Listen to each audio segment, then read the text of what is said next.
Listo, continuando entonces, analizaremos esas estrategias de manejo en el curso agudo y nuestro primer reto va a ser definir qué consideramos agudo hablando de hemorragia subaracnoidea directamente en las unidades. Hablando principalmente de cómo vamos a prevenir estas complicaciones más frecuentes a las que nos veremos enfrentadas con los pacientes. Y en tercer lugar, vamos a reconocer cuáles son las complicaciones extracraneales y cómo esto impacta en la evolución clínica y, no mucho más importante, en los desenlaces que vamos a tener de los pacientes. Empecemos por el principio, que es hemorragia subaracnoidea. Es una emergencia neurovascular, como todos tenemos muy presentes, y representa del 1 al 6% de todos los ictus directamente. Se refiere a un sangrado entre la aracnoides y entre la pía madre y por dos grupos etiológicos principales, puede ser traumática o puede ser espontánea. La traumática es un tema que vamos a dejar en este momento al lado porque la espontánea corresponde a más del 85% de las hospitalizaciones, lo que pues por volumen nos vamos a empezar a concentrar. Si seguimos hablando de estas, el 85% además de eso será neurismática y tendrá una fuente de sangrado no identificable de 10 a 15%. Frente a este 10 a 15% hay otro porcentaje que no debemos olvidar, este 38% de estos pacientes va a presentar una perimes encefálica no aneurismática, muy correlacionado además con un mejor pronóstico, por lo cual son también cosas que tenemos que empezar a distinguir. Si pudiéramos preguntarnos entonces quién es el paciente o qué tipo de pacientes nos llegan a la unidad, podemos ver varias cosas. Si es una mujer, primero las mujeres tienen 1.4 veces más probabilidad que los hombres de tener uno de estos cuadros. Y va a pertenecer más o menos al grupo etario entre los 50 y los 55 años. Caso contrario, si es un hombre. Si es un hombre vamos a tener dos picos. Hombres jóvenes de 25 a 45 años o adultos mayores mayores de 85 años. ¿De dónde son? Una gran parte de nuestra población, personas latinas, sin embargo, otras fuentes muy grandes, personas directamente japonesas, que más adelante también vamos a ver cómo en estas poblaciones se plantean diferentes estrategias diagnósticas. A nivel patológico, pueden tener antecedentes de hipertensión arterial, fibrilación auricular, dislipidemia, enfermedades del colágeno y también enfermedades a nivel del riñón, tales como la poliquística. Y respecto a los antecedentes farmacológicos, aquí quiero hacer muchísimos asteriscos respecto a estos datos, principalmente esos que les traigo son de un estudio de casos y controles, donde paríamos un caso de un paciente que no tiene la patología versus 7 que la presentan y tratáramos de ver qué medicamentos toman principalmente para revisar cómo podría ser una conciliación medicamentosa. La warfarina no nos sorprende, pues estamos hablando directamente de sangrado. Sin embargo, en esos estudios lo que se ha reportado y que me parece interesante es el uso de algunos medicamentos en psiquiatría como venlafaxina. Quizás son cosas que nos podemos estar ahorrando en el momento de realizar una conciliación medicamentosa. De todas formas, sigo haciendo pues la claridad que son casos y controles, no saltando directamente a la conclusión por las limitaciones metodológicas que tiene este tipo de estudios. ¿Quién es su familia? Tiene familiares en primer grado y si esto lo tiene, que también ha presentado un aneurisma, el paciente de entrada tiene de 3 a 7 veces más riesgo de que ese cuadro corresponda al actual. Y puede fumar o puede consumir otro tipo de sustancias. Y aunque la pregunta suene muy lógica, de una forma de hacerla pues un poquito más ameno, tenemos que preguntarnos por qué es tan malo sangrar en la cabeza. Las primeras cosas que ya hemos estado hablando transversalmente en esta charla, tener sangre u otros elementos que nos ocupen este compartimiento nos da dos cosas. El flujo sanguíneo está disminuyendo y la presión intracraneal también va a aumentar. Pero en el paciente directamente con hemorragia subaracnoidea, el tiempo es crucial en la evolución y en todo lo que vamos a tener. Y entender eso también nos permite revisar de dónde tenemos tantas diferentes alternativas terapéuticas. Vamos entonces a empezar a dividir qué pasa desde el día 0 al día 3.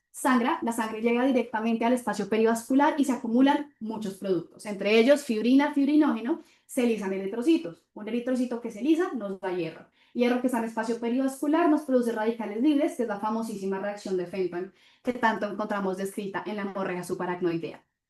Pero hay muchos más elementos que están siendo alterados. El glicocálix se degrada tanto por elementos inmunológicos como citoquinas, pero también estrés mecánico, estrés de cizallamiento. Y por otro lado, los pericitos, estas células que en un primer momento nos mantienen una gran estructuralidad de la barrera hematoencefálica, también empiezan a morir. Algunos autores plantean esto, que empiezan a tapar a nivel del capilar venoso y lo llaman en algunas teorías como la muerte en rigor. Un punto donde, si bien hacer aumentación hemodinámica o empezar a subir las metas de presión arterial, puede no recetar satisfactorio por esta presión que tenemos, este tapón que tenemos a la salida del capilar venoso. Todo esto con estudios experimentales. A nivel, pues si continuamos también todo este recorrido inmune que tenemos, de 12 a 48 horas llegan muchísimos neutrófilos traídos por la interleuquina 6, se activa la microglía Y como en todas las otras cadenas inmunes, las células empiezan a expresar fenotipos o de modulación o neurotóxicos. En este caso, neurotóxicos, que es el caso de los astrocitos.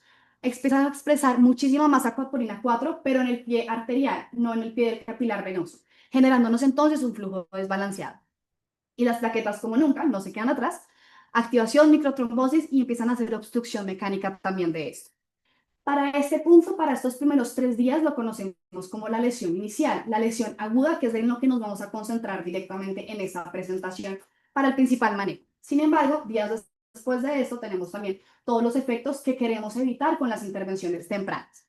Del día 3 al día 5, esa barrera hematoencefálica empieza a disfuncionar, también se dañan las unidades GAP. Para que del día 5 al día 14 tenemos un fallo energético, generándonos una actividad epileptiforme y las también conocidas despolarizaciones corticales propagadas. Y dos escenarios que son los que frecuentemente hablamos, pero con el pico en este tipo de días de hospitalización. El vasoespasmo, que es el fenómeno radiográfico o imagenológico de los pacientes, que según la corte que podamos encontrar puede presentarse del 30 al 70% de los casos. Y la expresión patológica, toda la parte de la carga de enfermedad con todos los mecanismos que estuvimos hablando, la isquemia cerebral tardía, de un 20 a 37% de los casos. Como cosa relevante, no es necesariamente, pues no es necesario tener vasoespasmo para presentar TCI y el vasoespasmo no necesariamente es la manifestación clínica de estos datos. Sobre cómo lo sospecho y cómo lo podemos empezar a interpretar, tenemos las famosas reglas de Ottawa. Los canadienses han sido sumamente juiciosos dándonos reglas para estratificar el riesgo de muchas patologías y esta pues no se nos queda atrás. Este es el estudio de validación de 3 reglas que se habían hecho por consenso de expertos anteriores. Las 3 reglas las han dado buena sensibilidad y buena especificidad, pero pues ellos validaron respecto a su población. Y pues como también datos relevantes, esta quizás es la única patología donde en nuestras unidades podríamos tener pacientes pediátricos respecto al tipo de estudios. Todos los estudios que contamos antes de la última guía emplean población pediátrica hasta menores de 16 años. Ese fue el caso de este estudio, mayores de 16 años con un Glasgow 15 de 15 que no habían tenido trauma y las características que consideramos típicas. Un dolor no definido, el peor dolor de la vida que se da en menos de 1 hora y que ya han consultado en menos de 14 días. Directamente con esta población, las reglas que contaron fueron pacientes que tengan menos de 40 años, que tengan dolor o rigidez cervical, que hayan perdido la conciencia y se haya presenciado, que este dolor haya iniciado durante algún esfuerzo físico, que tengan esta típica cefalea en trueno que ya directamente desde la fisiología conocemos, o que tengan una limitación de la flexión cervical al examen físico. Una sensibilidad del 100%, una especificidad que si bien no nos dejaba tan tranquilos, con un rendimiento no despreciable. Sin embargo, hay una cosa que las guías, aunque mencionan, no nos meten en las escalas, y es la pregunta realmente, entonces, ¿este cuadro siempre fue agudo? ¿Es un paciente que solamente le ha dolido la cabeza en la última hora y nos llega con esta clínica? Entonces, no podemos desconocer que existe la cefalea centinela en el 10 al 60% de los pacientes, una cefalea súbita, intensa, que puede preceder de días a semanas, y habitualmente, si fue estudiada, no se encuentra en la tomografía ni en la punción lumbar. Tener una cefalea centinela nos implica probablemente que ya hubo hemorragias, depósito directamente de hierro, inflamación y que el paciente, si presenta un aneurisma, puede presentar más inestabilidad en este mismo. Se ha aplicado a revisar si realmente es de mayor gravedad o peor pronóstico, y todo parece que sí, empleando directamente el score de Faces, que si recordemos nos da un riesgo de mortalidad en 5 años en pacientes que ya fueron diagnosticados con un aneurisma intracerebral, nos asume un aumento directamente del riesgo en este caso, también comprobado en estudios imagenológicos, como les estaba comentando. Para las escalas clínicas tenemos 2 muy clásicas. La primera, en el 68, queríamos fuertemente ayudar a los neurocirujanos a ver cómo podíamos empezar a intervenir a estos pacientes y por eso en un consenso de expertos se crea la primera escala, la de Hunt y Hess, de un punto de 1 a 5. Y pues ya revisaremos cómo porque en este rectángulo están directamente el nivel 4 y 5. Y 20 años después, todavía buscando mejor rendimiento en este tipo de pruebas, se plantea la de la Federación Mundial de Sociedades Neuroquirúrgicas, la famosa WFNS, ya no punteado directamente desde características clínicas, sino utilizando la escala de coma de Glasgow, que como en todos los escenarios que utilicemos esta escala, los comentarios fueron que no estamos incluyendo una evaluación directa de cómo está el tallo, aunque nunca fue la intención de los autores cuando propusieron esta escala. La siguiente cosa es que pues muchas veces se suele pensar que esta es una escala que se limitaría directamente para el escenario de urgencia. Entonces, este es el trabajo del emergenciólogo, clasifica de entrada la escala. Pero pues hay una pregunta si es mejor el rendimiento después de la reanimación. Es decir, si nosotros directamente en la unidad, después de tener el aneurisma asegurado, 12 horas después de una reanimación, ¿vale la pena hacerlo? Los estudios parece que sí. nos hablan de mejores desenlaces y que realmente es el factor pronóstico inicial con el que deberíamos empezar a seguir a los pacientes y que nos compete directamente a nosotros en la unidad. Hablemos entonces del enfoque inicial, el que nos propone la guía americana del año 2023. El paciente tiene un dolor de cabeza severo de inicio agudo. Ellos nos dicen que a discreción utilicemos las reglas de Ottawa, pues según lo que hemos estado diciendo de cómo les fue en los estudios, es completamente sugerible. Y tenemos dos escenarios. Si este dolor empezó en menos de 6 horas y no tiene un déficit neurológico, haga un TAC de cráneo simple. Y por el contrario, si tiene más de 6 horas o tiene un déficit, haga un TAC de cráneo simple. Entonces, vamos a hablar de TAC de cráneo simple. Respecto a la tomografía, tiene una sensibilidad que es contundente en todos los estudios, de 6 a 12 horas, un pico de 93 a 100%. El problema de esto es que va disminuyendo según los días y como todo esto, el tiempo en estos pacientes. Para el día 7 tenemos una sensibilidad del 60%, pero la ventaja, es indiscutible, está muy disponible, la podemos realizar tan pronto el paciente llegue a un servicio de urgencias. Tenemos unos hallazgos clásicos, en este caso en las imágenes puede tener extensión directamente a los ventrículos, podemos encontrar coágulos focales, hallazgos perimesencefálicos y hallazgo del cuarto ventrículo directamente sangrados. Si tenemos hallazgos clásicos, el 85% de los pacientes van a tener un aneurisma roto, 10% otras malformaciones y 5% no sabemos y vamos a estudiar más. Y claramente con esos hallazgos también podemos tener una correlación anatómica. Para puristas en anatomía también me expuso un poco por el recurso para que nos haga el esquema por inteligencia artificial, pero podemos interpretarlo directamente desde esta manera. Si encontramos en la tomografía hallazgos directamente interhemisféricos o un hematoma frontal, el aneurisma probablemente corresponda a la comunicante anterior o a la arteria cerebral anterior. Mientras que si es en la cisura de Silvio, por ejemplo, va a ser en la arteria cerebral media, sin distinción si lo encontramos en las basales o a nivel interpeduncular. Sin embargo, la tomografía no es perfecta y este diagnóstico puede retrasarse o estar equivocado, nuevamente también según donde tomemos nuestra estadística, de un 5 a un 21% de los pacientes, lo cual es gravísimo considerando la carga de morbilidad de esta patología. ¿Cómo lo hemos intentado resolver? Entonces llenémonos con muchas más imágenes y tratemos de ampliar la evidencia. Tomemos entonces en primer momento la resonancia magnética, con múltiples secuencias evaluadas. Empezamos entonces con el FLAIR. Descubrimos que una detección a los 2 días nos conlleva una sensibilidad de hasta del 100% y que los resultados son buenísimos también en menos de 24 horas. Pongámonos entonces un poco más finos, vámonos a más secuencias de resonancia magnética. ¿Qué tal si nos vamos por un ecogradiente o directamente una imagen de susceptibilidad como el SWI? Y el rendimiento similar, cuando tan pronto lo recomiendan, es que en agudo le puede ir similar a la tomografía simple que estuvimos mencionando. Sin embargo, los estudios que se hacen en resonancia toman como criterios de inclusión que el momento agudo del paciente es de menos de 4 días. Cuando era para los pacientes, seguros llevarlos de la unidad de cuidado intensivo a un resonador para ver cómo les iba. Entonces, pues por este momento, aunque se compara con el rendimiento de la tomografía, a nivel metodológico, pues nuestras conclusiones son desde el momento estable para poder estudiarlos. Algunas otras pruebas como tales como la secuencia de doble recuperación, donde se ha investigado que también podría tener un papel diagnóstico con una sensibilidad que nos mejora de los 14 a los 16 días. Y si aquí comparamos, estas imágenes corresponden a una paciente de 15 años, recordemos que muchos de esos pacientes fueron pediátricos incluidos en los estudios, donde en este primer momento llega con un cuadro súper típico tal cual como el que estuvimos hablando. La tomografía encuentra directamente sangre, pero la resonancia nos ayuda a completar sangre que no vimos en el estudio inicial. En el FER entonces podemos ver estos típicos hallazgos de hemorragia subaracnoidea y si las llevamos a SWI, los depósitos de hierro. Eso también cuenta como marcadores prometedores de pronóstico a un año. Y si nos ponemos aún más allá en la resonancia y si le ponemos directamente angiografía por resonancia, hemos tratado de comparar también cómo nos va. Sin embargo, en este caso, pues la evidencia es heterogénea. Directamente hablando del vasoespasmo puede tener una sensibilidad del 92%, pero los estudios tienen una metodología muy distintas, por lo que por el momento la recomendación todavía sigue cuestionada por las guías de manejo. Continuando entonces con el enfoque inicial, si esto no fue diagnóstico, nos dice siga directamente el manejo a discreción respecto a su criterio. Sin embargo, si el paciente tuvo este dolor de más de 6 horas o presentó esa sintomatología y no encontramos nada en la tomografía de cráneo, como hemos perdido sensibilidad, nos podemos ir directamente a una punción lumbar. Si en alguno de estos casos ya encontramos hemorragia subaracnoidea, nos iremos por otras imágenes, o angiografía por TAC, o al gold estándar, la angiografía digital por sustracción, o sea, la panangiografía. Hablemos entonces de las últimas 2 imágenes del enfoque.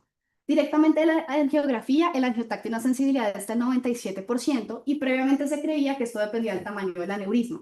Entonces, que si el aneurisma era más de 3 milímetros, teníamos una muy buena sensibilidad y especificidad. Y que si era menos de este, mejor revise otras imágenes porque esto puede que se nos quede corto.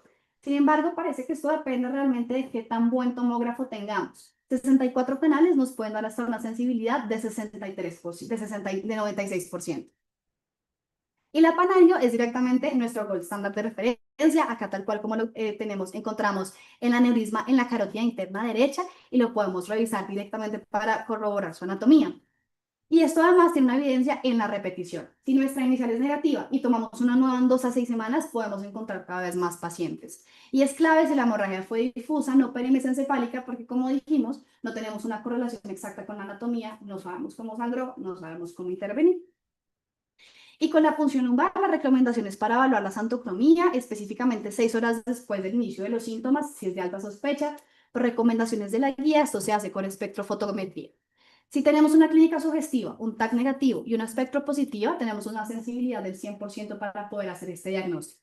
Y si lo llevamos a escenarios de metaanálisis, este rendimiento además, el 38% con estas características que acabamos de mencionar, presentan hemorragia subaracnoidea aneurismática. Si integramos entonces todo esto de las imágenes tratando de completar el algoritmo que la guía americana del 23 nos da, podemos entonces tener esta propuesta. Un TAC de cráneo sin contraste que nos dé un hallazgo positivo. Vámonos a la imagen que podamos tener. La angiotomografía, como dijimos, tiene un buen rendimiento. Si es positiva, tratemos el aneurisma. Si es negativa, tenemos que ir al gold estándar en este momento de manejo. Si por tanto tenemos, si por el contrario tenemos hallazgos negativos, acá en rojo que queda señalada la flecha, iremos a punción lumbar, porque en estudios continuados es la mejor evidencia que tenemos hasta el momento. Si este escenario, los dos son negativos, podemos detener el estudio. O de la misma manera, podríamos hacerlo con angiotomografía y con resonancia magnética con las características que estamos diciendo. Si es positivo en alguno de esos elementos, podríamos empezar el tratamiento con el aneurisma, pero si necesitamos tener definitivamente la distinción de la anatomía, igualmente nos iríamos a la panangio como el patrón de referencia. ¿Y qué tan grave es? Ya hablamos entonces clínicamente cómo llegó el paciente, radiográficamente hemos visto otras cosas. Planeando primeramente la escala de Fisher, que también como sabemos no se correlacionaba exponencialmente en cada uno de los puntajes con el riesgo que podía presentar del paciente de vasoespasmo, entonces se hace una modificación donde claramente con cada punto que aumente la escala sí tenemos más riesgo entonces de esta presentación.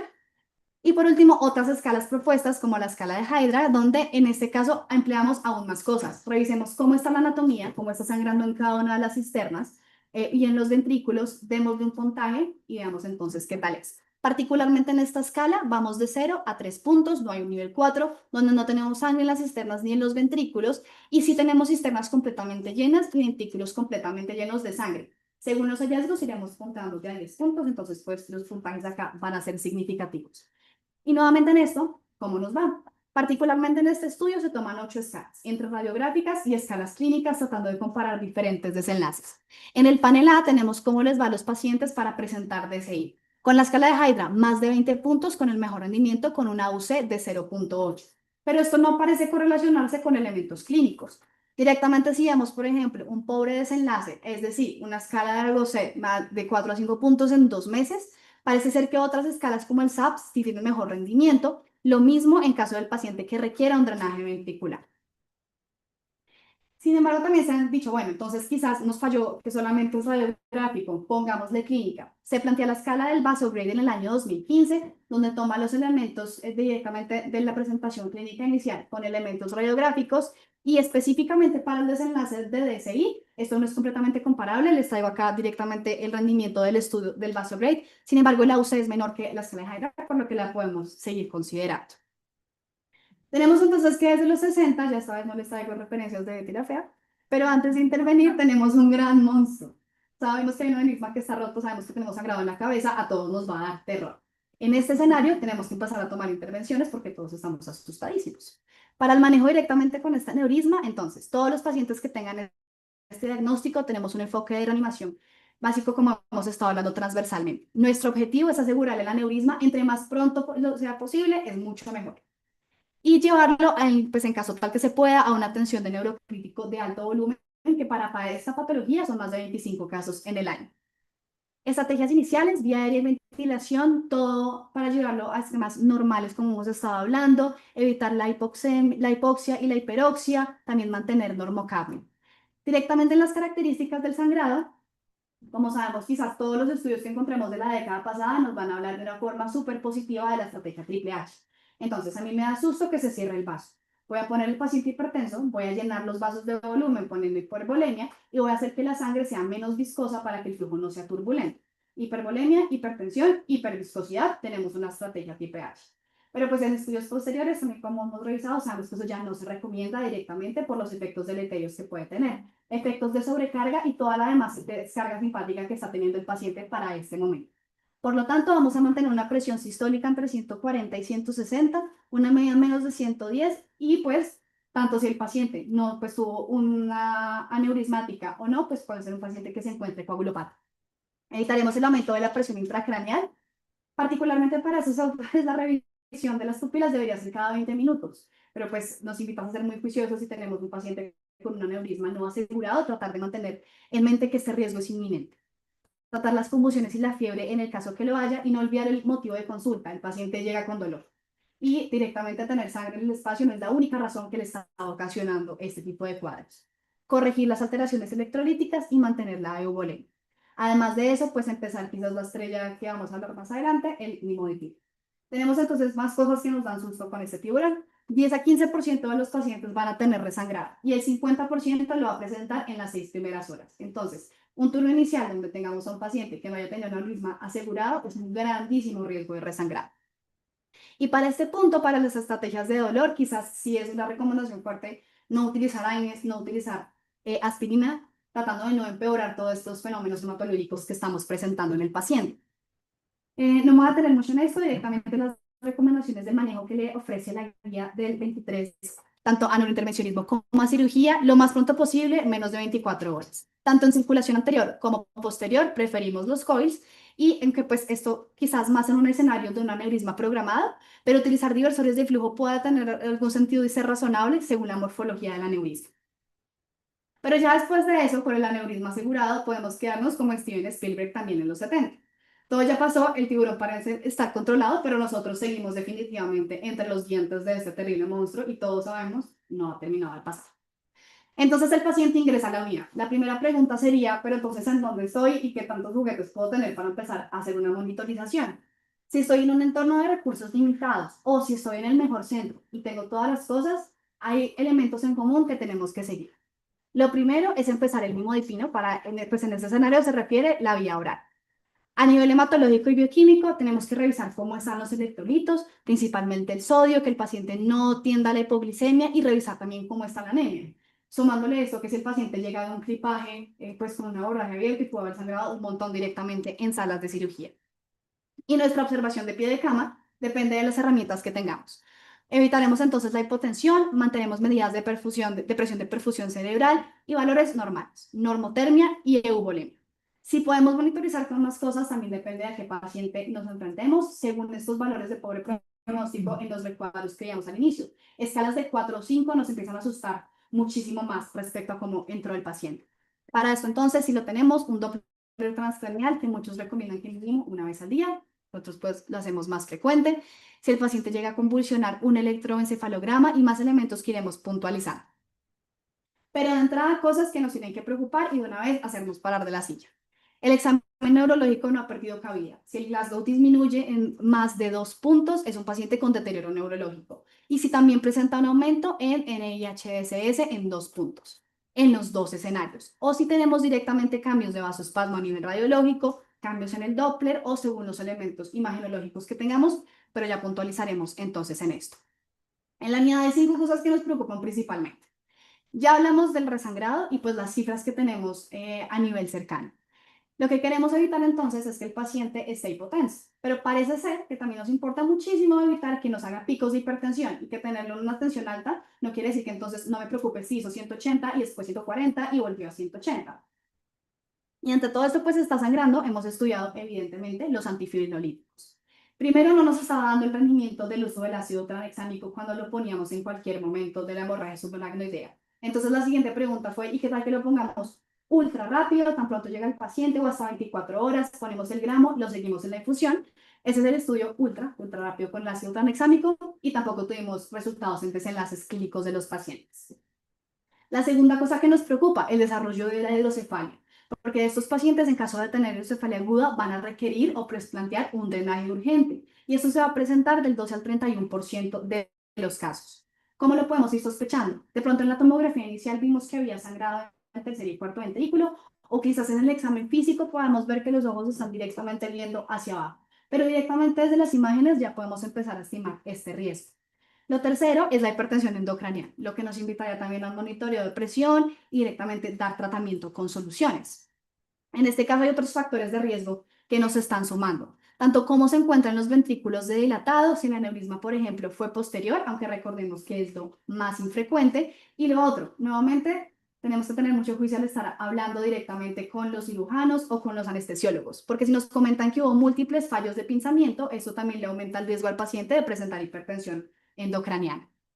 Respecto al uso del DCI, que como pues estuvimos mencionando, no es lo que vamos a tener realmente hasta el día 3. De todas formas, sí son riesgos que podemos empezar a mitigar desde este momento de la historia. Haciendo un Doppler transcraniano, un examen físico seriado. Un Doppler alterado nos involucra, primero, controlar todas las variables que hemos hablado que nos influyen en el Doppler transcranial, pero pues también es un paciente que requiera una imagen avanzada y un ajuste de la presión arterial según cómo lo estemos enfocando en la unidad.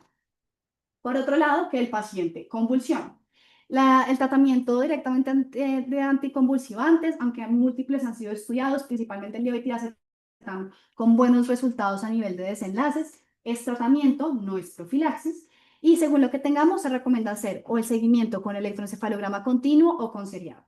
Y podemos predecir quién va a convulsionar. Sí, hay escalas planteadas, tal cual como la escala Safari, pero pues en general factores de riesgo, tales como tener un aneurisma en la media, fluctuaciones del estado de conciencia, pacientes con hidrocefalia o infartos corticales. Y si el paciente convulsiona, el tratamiento, la recomendación es continuarlo por 7 días. Entonces tenemos este escenario. Los pacientes que tengan, por ejemplo, una hemorragia subaracnoidea aneurismática de mal grado, recordemos, escalas 4, 5 o candidatos de alto riesgo para presentar una DSI. Pacientes mayores, pacientes que fumen, antecedentes de hipertensión arterial.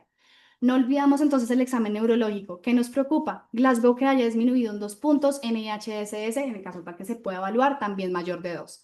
En el electroencefalograma, si eso es lo que estamos controlando, que haya una disminución de la variabilidad de alfa. Si estamos en el Doppler, tanto aumentos de las velocidades de la media, pues también como hemos venido revisando en otras sesiones, el índice de Lindegard.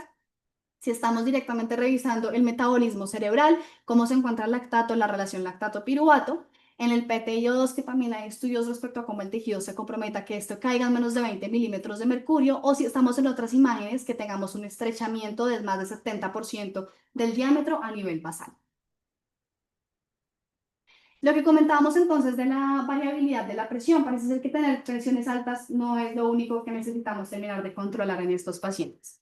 Particularmente en este estudio de 2019, siguiendo a 200 pacientes, se les tomaba la presión de forma no invasiva cada 2 horas en el turno y tratamos de ver cómo les iban desenlaces. Que les tengo acá después, en este eje tenemos cómo les fue a nivel del desenlace en los pacientes y diferentes variables que tomaran y particularmente a los pacientes que durante el día tienen una diferencia entre la sistólica máxima y la mínima en más de 44 milímetros de mercurio, tenían peores desenlaces clínicos. Posterior a eso, entonces, pues también necesitaríamos buscar la estabilidad en este tipo de variables hemodinámicas. Llegamos también a hablar de las complicaciones extracraniales. Lo primero, dijimos que hay una descarga simpática importantísima, que no solamente afecta al cerebro, afecta a otros sistemas. En este caso, consideremos si el paciente empieza a hacer arritmias extrañas, empieza a tener disfunción cardíaca, la miocardiopatía por estrés o el neurotransfuso. Son pacientes que, como también podemos ir presentando, son elementos que ya nos hemos anticipado y hemos solicitado en la bioquímica, alteraciones electrolíticas o del sodio, verificando la euvolemia, pero pues con otros estudios respecto al uso de mineralocorticoides como la fluorocortisona, con también desenlaces a nivel de funcionalidad. Son pacientes que tienen mayor riesgo de trombosis venosa profunda. Ya puntualizaremos particularmente cuál podría ser la indicación para el manejo en unidad de cuidado intensivo a nivel respiratorio. Si hay alguna afección tal cual como el SDRA, no olvidar las estrategias que hemos estado mencionando y el control de la temperatura.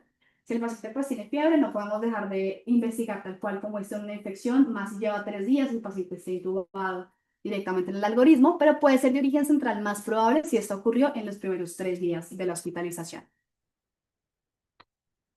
Particularmente en este punto de la tromboprofilaxis, la guía del 2023 no se compromete con un momento exacto en la hospitalización, pero pues tenemos ya bastante información que nos permite discernir quizás cuándo podríamos empezarla en estos pacientes, considerando que aproximadamente 15% de ellos puede tener un episodio de TBP en los próximos 15 días. Particularmente este estudio, este fue retrospectivo en pacientes adultos, no encontró una diferencia entre empezar esta tromboprofilaxis en menos de 24 horas, así el abordaje hubiera sido por un gripaje o por un manejo endovascular, por lo que pues nos podríamos quedar con ese tipo de recomendaciones de inicio de tromboprofilaxis temprano, claramente, según cómo se encuentran los otros elementos de los exámenes que le pedimos al paciente. En el 83, el grupo de Allen se planteó entonces unas cosas como si estuviéramos creando a las chicas superpoderosas, como creamos la profilaxis perfecta para el vasoespasmo. Necesitamos azúcar. O sea que el medicamento que utilizamos inhiba las contracciones del músculo arterial. Necesitamos flores. O sea que atraviesa la barrera hematoencefálica. Y le ponemos muchos colores, que sea selectivo y que no hipotente. Considerando estas tres cosas, tal cual como está planteado en el artículo inicial, el grupo de Allen propone el limodipino por los estudios animales que teníamos. Este es el estudio principal, nuevamente pacientes entre 15 y 80 años, donde lo siguieron hasta 96 horas después de presentar hemorragia subaracnoidea. Los estudios animales, que habían sido los de validación previa, primero lo utilizaban con una dosis de carga y después lo continuaban cada 4 horas. Lo que encontraron en este punto es que un paciente de los 56 del grupo de imodipino presentó déficit, mientras que por el otro lado, 8 de 60 en el grupo placebo lo presentaban. Esto fue significativo, entonces desde ahí empezamos a tener evidencia que el imodipino parece ser esa chica superpoderosa. La pregunta de todas formas desde el grupo en ese momento fue, pero ¿por qué no estamos previniendo todo si técnicamente estamos encontrando la mejor profilaxis en el manejo?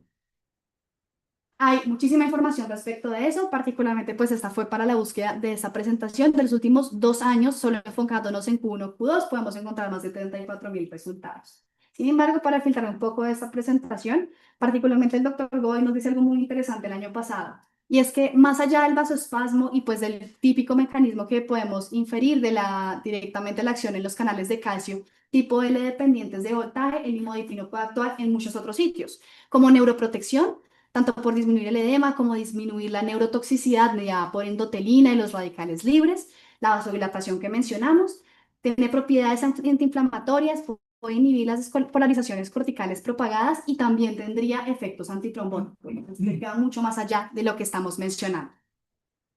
A nivel de cómo se comporta en el cuerpo, algunos elementos pues importantes que mencionar. El metabolismo depende de CYP3 a 4. Si quizás en algún momento y por alguna razón los anticonvulsivantes encuentran la fenitoína, nos invitaría a pensar 2 veces quizás por el metabolismo que tengamos. La hipotensión es de 1 a 10 en los pacientes que tengan el medicamento por vía oral y 1 de cada 3 en pacientes que lo tengan intravenoso. Y lo hemos estudiado en todas las formas, nos falta bañarnos en el limodipino. Intraarterial principalmente en DCI e intraverticular con el estudio Newton de hace 2 años. No con tan buenos resultados, tratando de ponerlo. De todas formas, pues este estudio descontinuado por futilidad en los resultados. Pero tal cual como este escenario, agregamos una sustancia X que parece ser que es algo que no nos está funcionando, entonces en los desenlaces. Para este grupo, esa sustancia X es el uso de los excipientes del limodipino. Puede ser que realmente el intravenoso no nos esté funcionando porque realmente el 25% de esas formulaciones son alcohol. Entonces quizás estamos vasodilatando, pero por otro lado.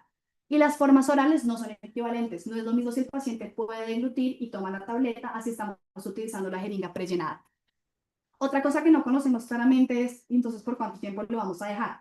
La recomendación inicial de los 21 días surge del seguimiento radiográfico que tenían. A los 21 días a muchos pacientes se les repetía la panagia, no tenían nada, quedamos tranquilos, descontinuábamos el tratamiento. Pero con todo lo que estábamos hablando de la fisiopatología, aunque todavía la evidencia no nos da tanta claridad para descontinuarlo, podría ser que a los 14 días podamos frenar el tratamiento. El limodipino sigue siendo el rey, pero hemos estudiado muchas cosas. Esta es una tabla principalmente reuniendo los principales estudios que tenemos para cada uno de los momentos y las complicaciones directamente en hemorragia subaracnoidea y el tipo de estudio o de evidencia que tenemos para cada uno de ellos. Entre revisiones sistemáticas y ensayos, principalmente el estudio del silostazol, del fasudil, principalmente también en población japonesa, las estatinas, ensayos clínicos con albúmina, clazosentan, muchos otros hemos estudiado hasta la razón, llegamos hasta la tuberculosis. Pero para enfocarnos entonces entre cómo vamos con cada una de estas intervenciones, tratemos de plantearlo de forma esquemática con la anatomía de un cerebro. Si tenemos entonces esta vasculatura cerebral, hemos estudiado algunos fármacos para reducir el vasoespasmo, es decir, para tener en este punto con vasos grandes a medianos. Particularmente en esto, estudios de magnesio o estudios de infusión de heparina o incluso uroquinasa intratecal. Y hemos estudiado también otro grupo de fármacos para el uso de vasoespasmo y de DCI. Ahí entran todos los demás. Entre más a la derecha está la imagen principalmente para DCI, como es el caso del milrinol. La evidencia es fuerte, pues acá les tengo este código QR si lo quieren descargar. Es una tabla que resume básicamente la evidencia que tenemos de todos estos medicamentos que les estoy mencionando, con el mecanismo de acción que creemos es el responsable que nos pueda ayudar en el estudio de hemorragia subaracnoidea. Luego, acá. Listo. Y no somos la única población que está claramente afectada de eso. Y como siempre nos podemos preguntar, entonces, ¿qué pensarán de nosotros en Japón? Para nuestra guía, aunque tenemos la recomendación clara que el uso del limodipino nos ha ido muy bien a nivel clínico, no tanto a nivel de vasoespasmo, pero pues sí a nivel de desenlaces funcionales, en Japón esto no está autorizado directamente, el uso del limodipino. Entonces, ¿qué usan ellos? Si le preguntamos a la mayoría de intensivistas japoneses, usan el clazosentan y usan también formulaciones de cilostason. Esto principalmente en una encuesta que les realizan en 2024. Posterior principalmente clazosentan a manejo quirúrgico o endovascular. En nuestro caso, la guía principalmente se basa en la evidencia de los estudios CONSCIOUS 2 y CONSCIOUS 3 también detenidos por los desenlaces que tenían para no dar una recomendación del clazosentan. Entonces me parece también prudente empezar a revisar porque son otras estrategias que muchas veces desconocemos a la luz de nuestra evidencia.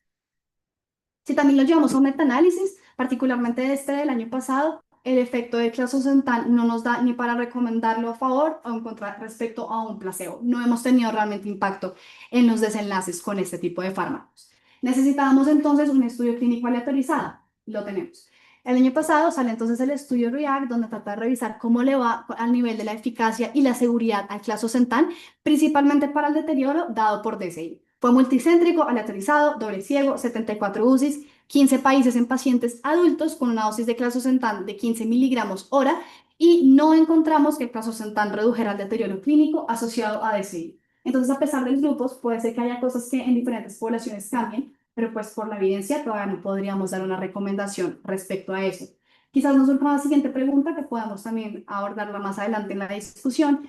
Es entonces, ¿será que estamos abordando en estos estudios de manera correcta los desenlaces de los pacientes, las escalas que conocemos, la escala de ranking modificada, la escala de Gaussian, todas estas serán las más adecuadas para el paciente con hemorragia subaracnoidea?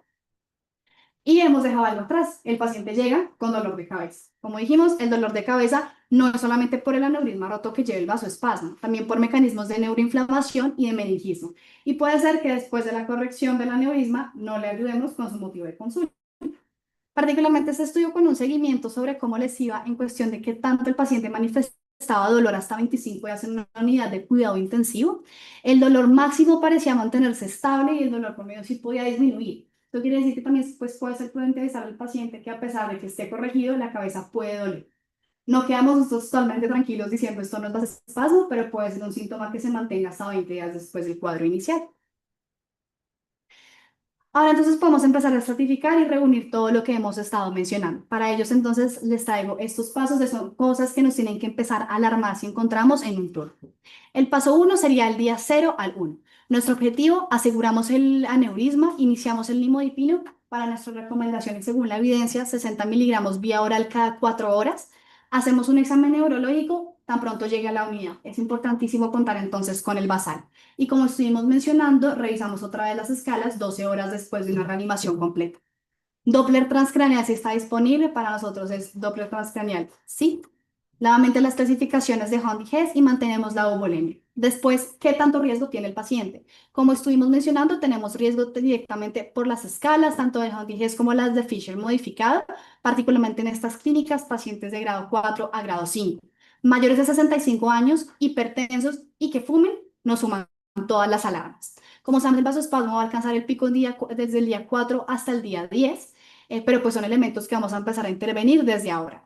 Entendemos entonces que si tiene un Hunt y Hess de 1 a 2 es un riesgo bajo, también un Fisher modificado de 1 a 2 y que no tenga otros factores de riesgo.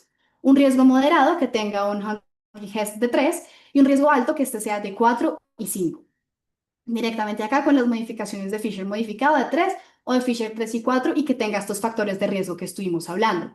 Eso también nos empieza a pensar cómo lo vamos a monitorizar. Un riesgo bajo, podemos tener una evaluación clínica 6 juicios cada 4 horas con un Doppler transcranial diario y según cómo esté el paciente, llevarlo a otro tipo de imágenes. Un riesgo moderado con una evaluación cada 2 horas, nuevamente el Doppler transcranial de seguimiento y según lo que haya pasado con el paciente o pues podemos empezar a considerar el uso del electroencefalograma. Y directamente para el riesgo alto, Doppler transcranial, entre más recursos tengamos los podemos utilizar, el electroencefalograma continuo y empezar a hacer una monitorización invasiva. Eso también puede implicar elementos hemodinámicos según cómo se encuentre el paciente. ¿Qué cosas nos dan miedo entonces de este tiburón en este momento? Velocidades que suponen esto particularmente medido en la media de 120 centímetros por segundo o un Lindegard de 3, el deterioro clínico que estuvimos mencionando o imágenes directamente por perfusión o electroencefalograma que nos estén sugiriendo la isquemia cerebral tardía, que aunque no fue el motivo de la presentación, sí se tener como estos elementos que nos llevan a intervenciones tempranas, una hipertensión inducida, todo esto guiado por la neuromonitoría que estamos realizando y también por el Doppler, mantener la euvolemia y continuamos el nimodipino. Y si el nimodipino hipotensa, la mayoría de los intensivistas están de acuerdo con nosotros. No lo suspendemos, agregamos vasoactivos. Un manejo endovascular en caso tal, esas terapias tampoco sean efectivas y la monitorización con una reevaluación clínica cada 2 a 4 horas si estamos entonces en el turno. Acá también les traigo pues asociados los umbrales diagnósticos y el resumen de la evidencia respecto a las sensibilidades y especificidades de este tipo de monitoría. Los mensajes finales, lo primero es que las escalas clínicas no solo son de ingreso, nos sirven para evaluar cómo le va a ir a nivel del pronóstico al paciente, qué tanta monitoría tenemos que hacer y realmente cuáles son las escalas reales después de esa reanimación. El enfoque inicial hasta la fecha sigue priorizando la tomografía temprana y las técnicas modernas deben utilizarse en casos especificados y seleccionados, considerando cómo fueron realizados los estudios. La escala Hayda tiene el mejor rendimiento radiológico en este momento para predecir DCI, no necesariamente desenlaces clínicos. El monitoreo multimodal debe estratificarse según el paciente que tengamos, las escalas que hemos tomado también.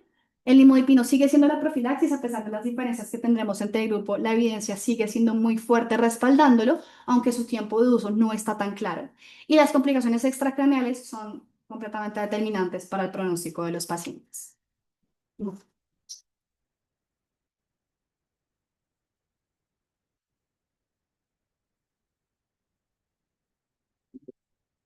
De la forma como presentaste, me parece que expuesta muy bien, lo haces con seguridad, logras capturar la atención del público, ¿listo?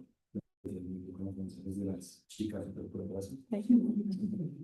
Por cosas, son un topic, cada quien le da sus presentaciones, pero son personas que exactamente lo sacan a uno de todo el contexto que está llevando de la charla, que muchas veces uno se empieza ya a saturar y deja de conectar la atención y lo devuelven otra vez a retomar el mismo ya. Me parece que muy bien, las diapositivas bien elaboradas. Alguna es lo de siempre, siempre tratar de que el espacio sea bien ocupado y que la letra de pronto no se quede tan chiquita. Y muy bien un cuadrito que hiciste también de los estudios y el mecanismo fisiológico por el cual se produce el medicamento. ¿Listo? No sé quién más nos quiera dar alguna observación. Valenta, tú estás en un muy alto nivel y eso es bueno para este programa. Gracias por hacer una tan buena presentación. Y, y, y creo que mi invitación sería que sigas mejorando y que sigas poniendo la vara así alta con cada una de las presentaciones.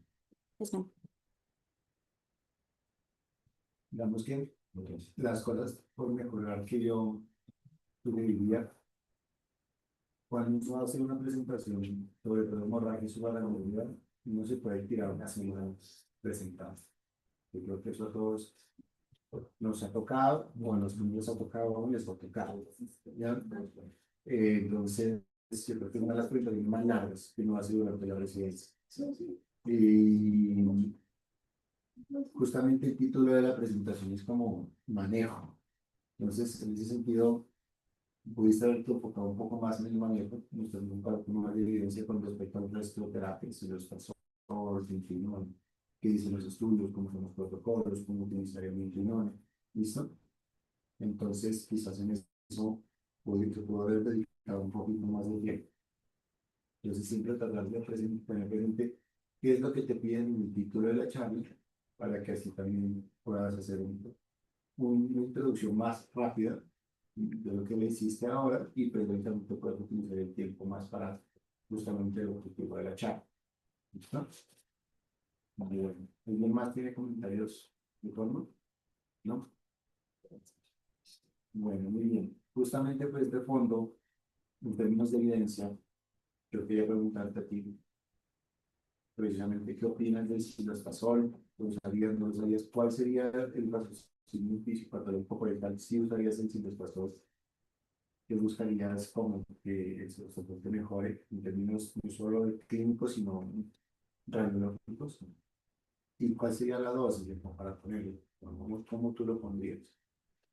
¿Cuándo lo pondrías? ¿A partir de qué día? Por recomendaciones y por la evidencia que tenemos, el tipo de estudios, realmente ahorita no se podría decir que el uso del silostazol cambie o modifique los desenlaces clínicos de los pacientes.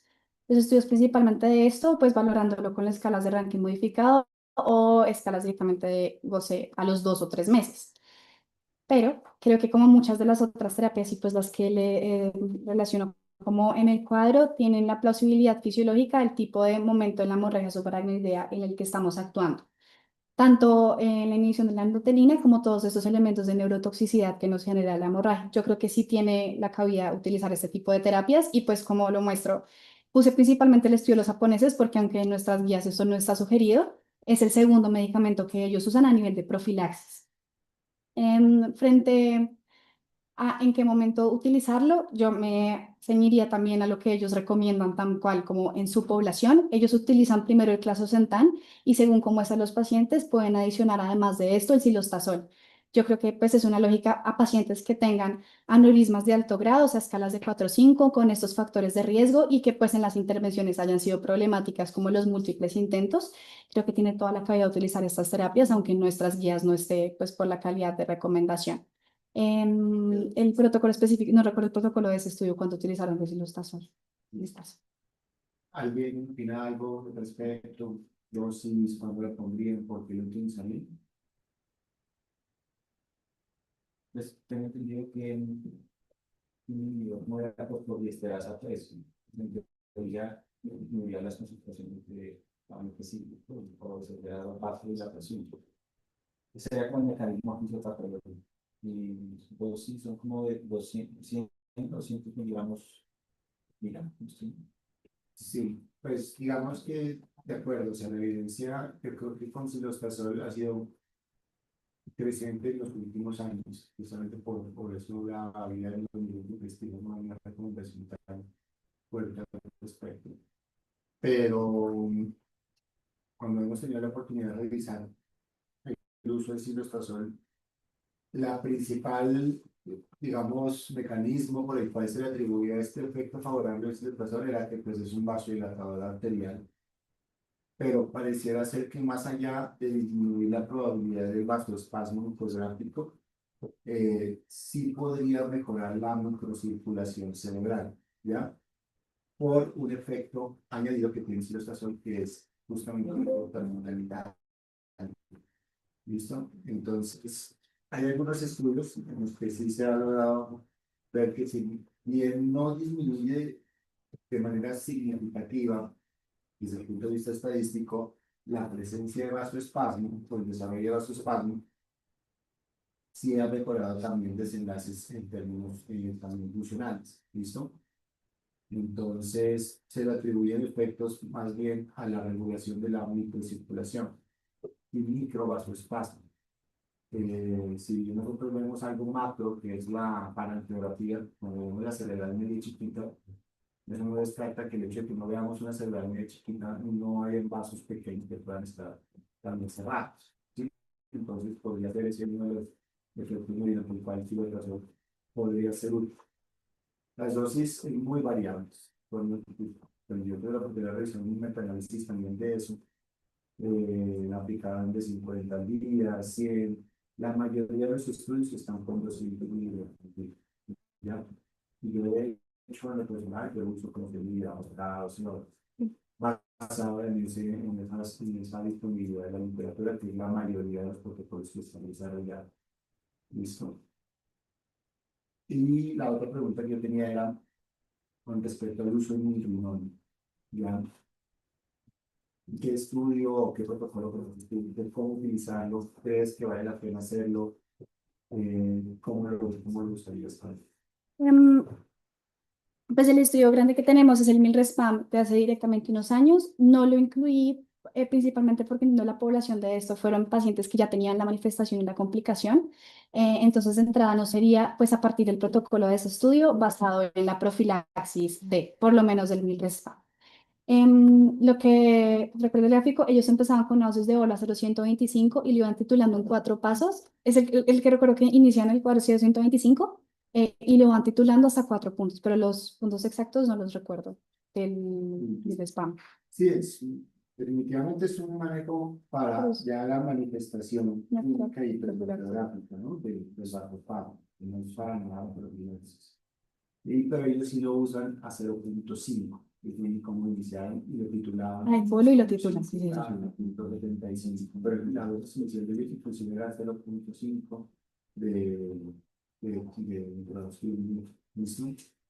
Definitivamente es una estrategia que ayuda muchísimo.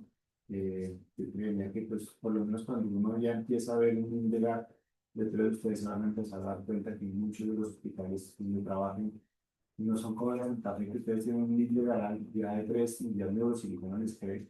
Muchas veces me tocó a mí decirle eso al neurocirujano y me dijo, no, que ellos no creían en el lóbulo transcranial. Entonces, bueno, exacto, toca bajar la TAC, demostrar el espasmo, pero pues obviamente eso demanda un tiempo en el cual el cerebro se está sometiendo también en riesgo. Entonces, si ustedes ya tienen un índice de tres, pues usar quizás el multimone podría ser una estrategia que les va a ayudar a disminuir ese impacto que les puede generar de manera negativa el vasoespasmo, mientras por lo menos hacen una intervención en caso de que la exista, ¿no? Entonces, es una herramienta que se usa muy frecuentemente. ¿Listo? Bueno, ¿qué otras estrategias que nos han para qué otras me Pues justamente estaba haciendo un tratamiento adicional que tenía el estudio de MILRESPAM y es la aumentación hemodinámica. Entonces, esos pacientes, no podrás recordar, tienen los dos aspectos. Uno, aumentación hemodinámica con o sin disponible, teniendo en cuenta que esto no es un ensayo clínico aleatorizado, sino es un mixto entre una parte retrospectiva y una corte histórica. Pero el gran problema siempre que siempre hablamos de cosas de cuando hablamos de temas de neuro, y es que lo sistémico está presionando lo local. Es decir, si usted tiene un paciente que tiene susceptibilidad de hacer isquemia miocárdica asociada a la aumentación hemodinámica per se de microrinal, pues seguramente esa intervención o ese paciente no solo necesitará la forma de monitorizar a través de un Doppler transcranial, sino hacer un seguimiento exhaustivo del gasto cardíaco y que no pase como siempre, en donde usted pone los dos medicamentos y el paciente comienza con una dosis de noradrenalina inicial de 0,1 y termina con nora y con vasopresina a expensas de poder utilizar el milrinone porque pasa bastante. Antes de que caiga el gasto cardíaco, uno podría hacer una evaluación dinámica de la diástole para definir si el paciente o no es tolerante a ese incremento de la pluscarga. Eso, pues, sin que el microspam es como la mejor evidencia disponible, pero pues es precisamente una de las razones por las cuales terminó de manera prematura fue un riesgo de seguridad. Y que no solo tenemos el tema de que el paciente tiene hemorragia suprarrenal, sino con los efectos extracraniales de la hemorragia suprarrenal, pues también cardiomiopatía por estrés asociados. De ahí que el manejo debería ser bastante individualizado, en donde si usted tiene una complicación sistémica, debería realizar un manejo a través de parangiografía y realizar pues colocación de angioplastia con en esa orden de ideas sin que pues, le garantice que el paciente va a tener mejores desembolsos neurológicos. Otras estrategias pueden incluir la ayuda como parte de una estrategia de mitigación como de radicales libres que hay en cuanto a toda la fisiopatología que ya demostraste, donde también podría ayudar a mitigar esa hipervolemia que podríamos mantener, o sea, por esos efectos, tanto mecánico como el antiinflamatorio, pero pues el Alisha no es conclusivo de, tiene más. Aunque faltan tres. ¿Claro? Aunque vamos en el 2 del 3. Sí, la Alisha era un protocolo. Juan, una pregunta para Diego Pablo. ¿Qué opina usted del catéter intraarterial en solución vinculada o los moléculas? El periodo significa que poner un intraarterial, eso es algo que se ha establecido. O sea, se puede mantenerlo intravenoso y tiene el mismo efecto a nivel de vasoespasmo que poner un intraarterial. Creo fuertemente porque yo creo que Mauro está preguntando de intraarterial, arterias y obras médicas. No está hablando de lo que usted dice. O sea que Mauro está hablando del contexto de vasospasmo refractario, que falta decir que son tres o más de tres versiones, en donde sí hay un cambio importante de diámetro. No es mismo de kilos, pero tipo. La pregunta que yo le haría a usted, que nos habla tanto el microestante, es qué dosis le daría a usted. ¿Qué espera usted en un paciente con vasospasmo refractario que le va a un catéter? ¿Cuánto miligramos le está pasando? Pues la dosis del catéter no la tengo clara, pero si la endovenosa, pues lo que habíamos hablado que lo que utilizar al máximo fue 1.5 de miligramos y siempre y cuando lo tolere cardiovascularmente iría hasta esa dosis. Se lo digo porque es mucho más salvaje, porque es de 16 a 24 miligramos. O sea, es una cosa salvaje para usted estarle colocando. El límite de seguridad que ellos dejan era 24. ¿Por qué no hay tanto estudio? Porque es que encontrar una cohorte de vasospasmo refractario es muy difícil. Entonces, lo que usted va a encontrar es los cambios en la perfusión, que es como lo que ellos más se justifican para usarla, o cambios en el diámetro por angiografía. Creo que es lo que está diciendo Mauro. El problema es que, como le acabo de decir, son dosis de caballo, el choque es Sí, claro. supremamente importante. Entonces, esa sería una de... No sé si de pronto los residentes del año que tienen presente lo que estamos hablando, básicamente es que por angiografía se lleva al paciente, se identifica el lugar de vasoespasmo, se avanza el catéter hasta ahí y se deja el catéter ahí. Y se va para la dosis con el catéter ahí mismo, ya para hacer una infusión directa sobre el lugar donde tiene el vasoespasmo. ¿Listo? Esa es una estrategia y la evidencia es, por lo que es difícil encontrar cortes tan grandes. La evidencia está principalmente limitada al reporte de casos o series de casos. Pero tengo una pregunta, es que digamos que no siempre vasoespasmo es igual a isquemia cerebral, ya que lo que queremos como disminuir. Y cito algo que usted dijo, muy cierto, que es lo que no ven la práctica clínica y los pacientes que les meten todas esas dosis y pues llevan a el paciente en un estado de, primero, de vasodilatación severa, que termina disminuyendo la presión de perfusión per se que uno quisiera tener para que el paciente no llegara a la isquemia cerebral tardía. No sé si de pronto, más allá de conocer si abrió el vaso, si eso se ve trasladado a un efecto real en la disminución de isquemia cerebral tardía medido por 2 a 6 meses. O sea, no sé si eso... No es tan grande ni el seguimiento ni el estudio, porque el problema es que tampoco son estudios hechos por intensivistas. Entonces, de entrada, es el doctor Mejía que dice, yo sospecho que esto sirve. Entonces, el propio Mejía coge 3, 4, 5 pacientes, que las fotos son chiquiticas, y dice, sí, pues, abrió. Eso es todo lo que tenemos. Pues ya sabía y tenga sus vasospasmos refractarios, sabe que probablemente va a tener hasta un hemisférico, porque usted ya sabe que eso ya es un problema de vaso. Entonces, no, lastimosamente no lo hace. Creo que el profe Carlos echó en vainas cuando estamos ahí, nos dijo, pues nadie que él hace la revisión sistemática de eso. La respuesta de nosotros fue, pues para los 4 estudios que hay con 15 pacientes cada uno, pues, ¿qué revisión sistemática le voy a hacer? Porque no se reporta mucho. Con imodipino es mejor porque es más estable, entonces no salen tan mal como los que dicen que con Migrenone y imodipino hay otro estudio, un poquito más grande, pero igual es, no lo se han medido, pero yo pienso que también es Eso es lo que hacen Entonces no hay forma de establecer beneficio clínico más allá de natural. Sí hay estudios de que por lo menos después de hacerle 3 o más intervenciones a un vasoespasmo, sí se ve que no hay mejoría hacerle 4, 5, 6. La isquemia cerebral de un paciente que tiene ya vasoespasmo refractario probablemente ya esté instaurada y el pronóstico siempre va a ser malo. Si usted ya lo llevó 3 veces a angiografía, ahí, ¿cierto? Pero pues hay que hacerle algo, usted no lo va a dejar ahí en la UCI hasta que se le coloque todo negro.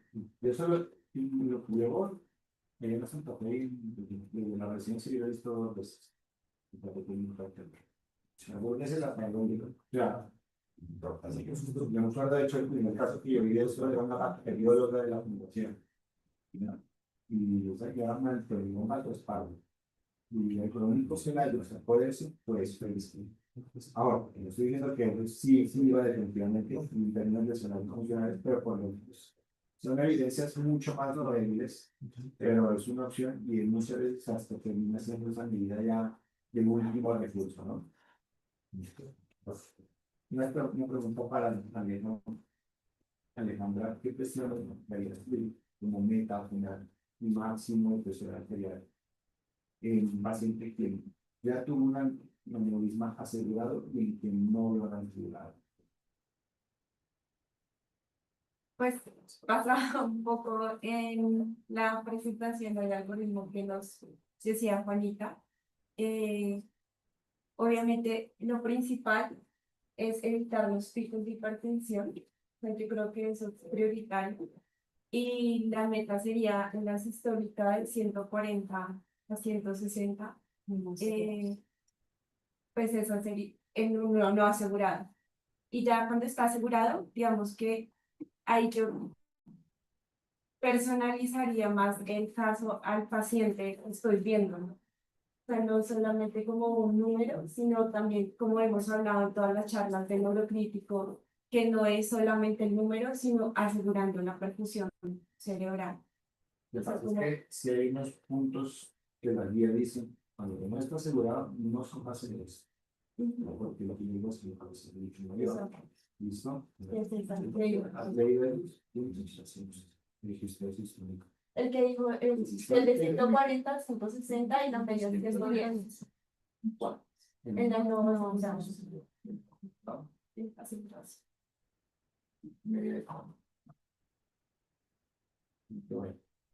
No, que se toma importante de asegurar el aneurisma más allá incluso de las 24 horas hasta las 72 horas, digamos, es el riesgo de vasoespasmo y poderlo manejar. Si ustedes no van a asegurar el aneurisma, todo lo que estamos hablando con términos monetario implica un mayor riesgo de sangrar en el paciente. Entonces, ¿qué con un paciente que les puede sangrar nuevamente y que por otro lado no pueden intervenir un vasoespasmo en caso de que se presente? Entonces, esa es la pregunta. Porque también es a los juiciosos si los aseguran de uno. Y al otro lado, uno ve que muchas escuelas pues asegurarlo después de los 7 o 14 días. Y los neurocirujanos caracterizan, si de otro lado, le dicen, no, es que los aneurismas se aseguran después de los 14 días. Sí. Pero pues no tiene ningún objeto, lo que hoy para ellos les queda más chévere porque ya han evitado el problema, todo es más operable, lo que sea, pero el que sufre es uno donde se presenta el bajo espalda, porque todas las intervenciones que ustedes saben nos dan miedo que después de paciente termine sangrando más. Profe, una cosa que sí, bueno, no corresponde tanto a nosotros, o de pronto sí, en las demás partes, sí es los drenajes ventriculares, o sea, las funciones lumbares, que eso sí ha demostrado que, entre comillas, usted disminuye la cantidad de sangre que está en el espacio, en el líquido cefalorraquídeo disponible, en contexto más que para las plaquetas, y disminuye la probabilidad de vasoespasmo, sobre todo el efecto serotoninérgico de los granulos de las plaquetas. Pero creo que no recuerdo el nombre del estudio, pero creo que eso sí disminuye bastante el riesgo de isquemia cerebral también. El segundo Mildes Family, el que vino después de Mildes, el Mildes. Es de asociaciones lumbares Ah, cuando era como el pantalón. en paciente con hemorragia subaracnoidea. Entonces, este estudio llama publicado en 2023 ¿ya? Y lo que hicieron fue evaluar tanto pacientes con contenido intraventricular como solamente también hemorragia intracerebral, hacerles la punción lumbar y dejarles un catéter de drenaje lumbar a una tasa de drenaje constante, que era como de 5 mililitros hora. ¿Listo? Si eso disminuía la tasa de disquemia cerebral tardía y de sondas inversos. Más allá del riesgo que pues sí, si hay sangrado intraventricular, pues eso está implícito de que la sangre pueda obstruir o disminuir la absorción de líquido cefalorraquídeo y pues posteriormente manifestarse como necrocefalia.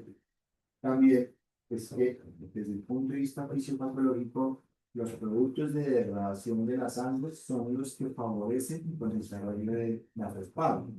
Entonces, basados en eso, ellos plantean que drenar esa sangre que está por ahí circulando, pues va a disminuir la probabilidad de que hagan vasoespasmo. En ese estudio les fue bien, en términos de sus análisis. Habría que ver si todas las informaciones de los organismos organizados se benefician de eso o si solamente las que tienen contenido intraventricular. Ese estudio incluyó de las dos poblaciones, pero eran principalmente de hemorragia intraventricular. ¿Listo? Profe, y la otra, pues una pregunta importante y es que tenemos que tratar de mitigar al máximo lo que genere mayor consumo cerebral. Entonces tú ya hablaste de control del dolor, digamos, se beneficia en caso de que el paciente lo requiera si está en un edema cerebral importante, un esquema cerebral temprano, pero de la profilaxis, por ejemplo, anticomicial, que tú casi lo tocaste, de pronto, si bien no hay como literatura grande o un ensayo clínico aleatorizado que nos hable, ¿tú lo pondrías en un tipo de hemorragia o en alguna morfología específica de hemorragia subaracnoidea? ¿O no lo pondrías en ningún caso? Es que la evidencia me parece difícil porque pues los scores predictivos se nos dan tanto el Safari, que me parece que representa muy bien las poblaciones de hemorragia subaracnoidea. Si tenemos todo eso, no solamente en la morfología, pero también en características de población y antecedentes, tenemos un riesgo muy alto que el paciente convulsione.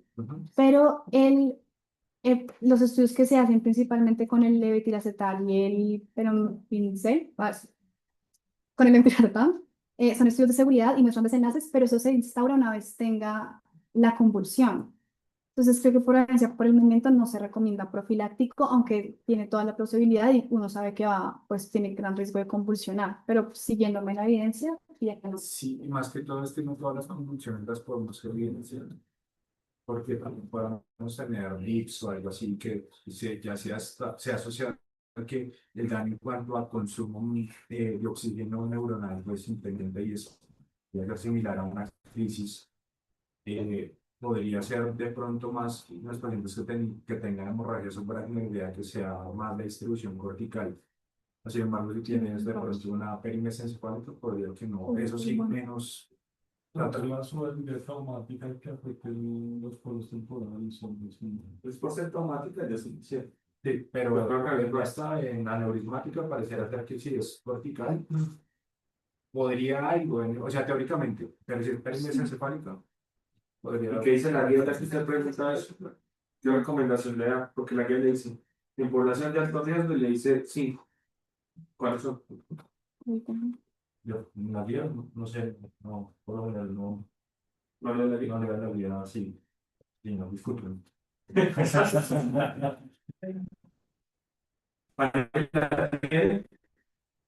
Ahí voy. Sí, Pero espere, si usted se me saltó, yo le quiero preguntar una cosa. señor. Porque preguntaban de drenaje circular y cómo lo monitoriza.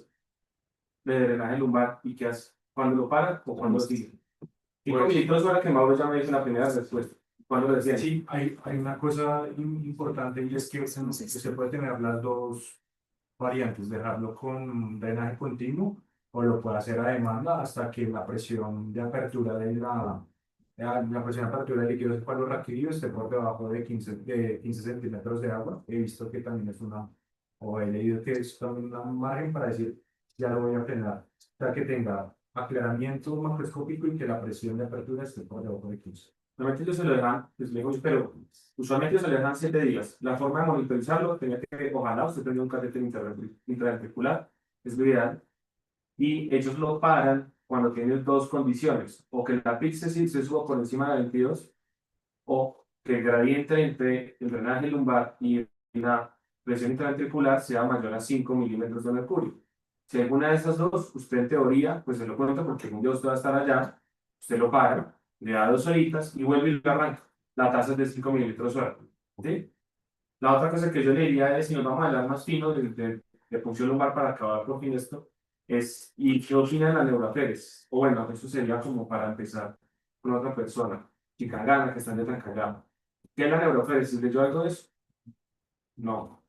¿Vos se leyó? No, Entonces, la neuroaféresis es un sistema de diferentes. Yo le saco la sangre con eritrocitos del líquido cefalorraquídeo, se la centrifugo, le separo la sangre, los elementos o los elementos fórmicos de la sangre, los eritrocitos, y le devuelvo el líquido cefalorraquídeo, como tratando de ser más fisiológico y evitando el riesgo que nos preocupa de colocar una función lumbar y dejar el drenaje lumbar, que es que se me herne.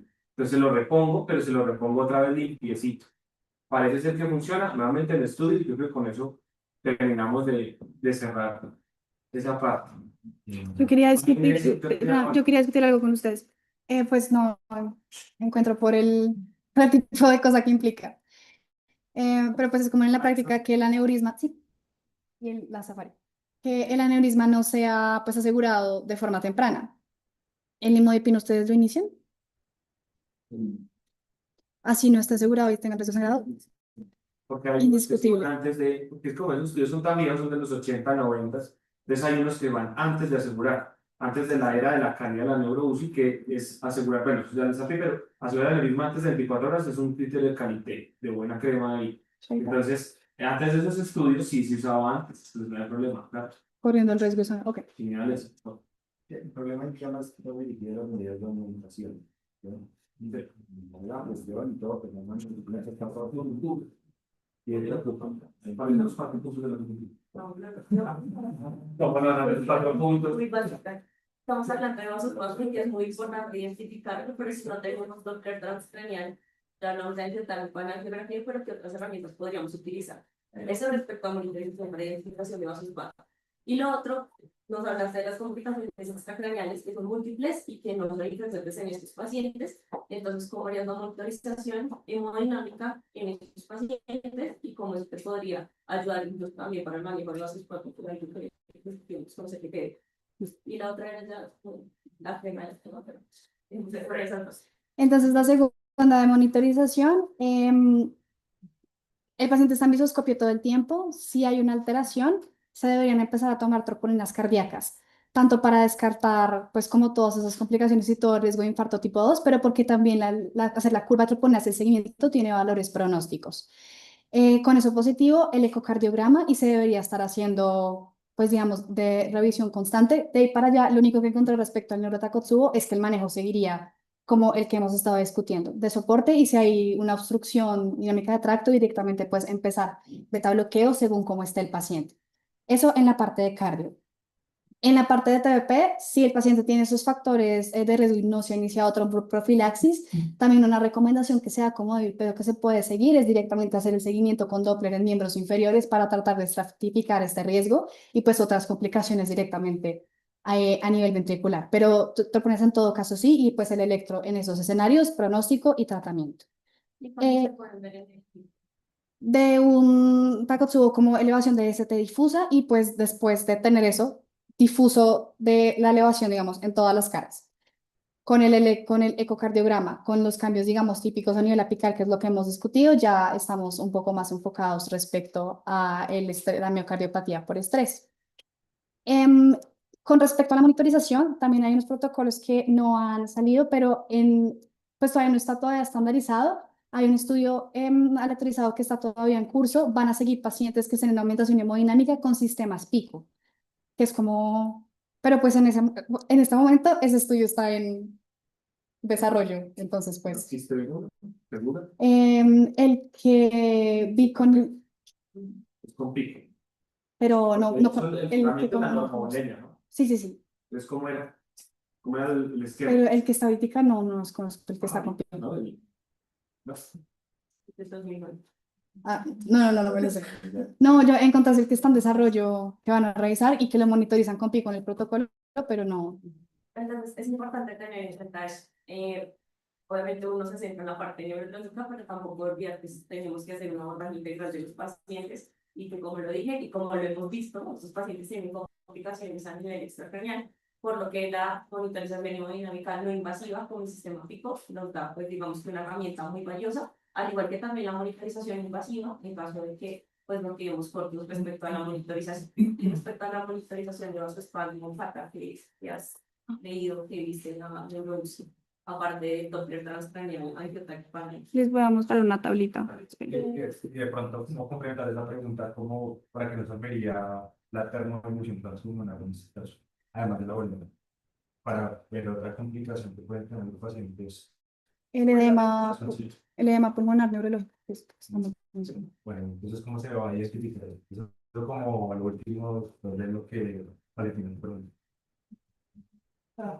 Pero pues el segmento clínico, pues finalmente tenemos un paciente despierto, el de neurodeterioro que tiene cambio en el plasma con disminución de dos puntos o la clase total de la serie, que es el aumento de puntos en el IHSS.